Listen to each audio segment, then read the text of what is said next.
Hello, welcome back to the channel. Today we're diving straight into the nitty-gritty of creating automation for task assignments in Asana, your 2025 guide. Let's kick things off with the first step, setting up your project.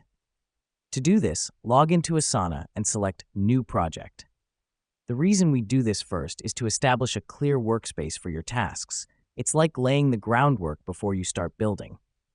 Next up, we're going to add tasks to our project. Click Add Task, enter the details, and assign it to a team member.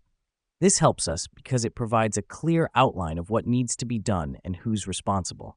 It's all about keeping things organized and transparent. Now that we've done that, let's move on to creating our automation. Click on the Rules tab, then Add Rule. Here's what's happening behind the scenes.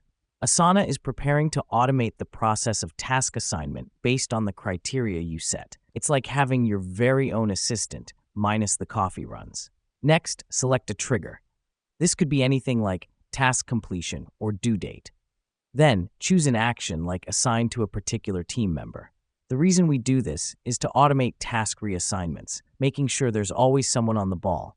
This way, you're saving time and avoiding any task falling through the cracks. And finally, click Create Rule. Let me explain why this matters. By clicking this, you're finalizing your automation. It's like pressing the Start button on your new efficient workflow. And there you go. You've just set up task assignment automation in Asana. This will not only streamline your workflow, but also ensure that all tasks are promptly assigned and handled.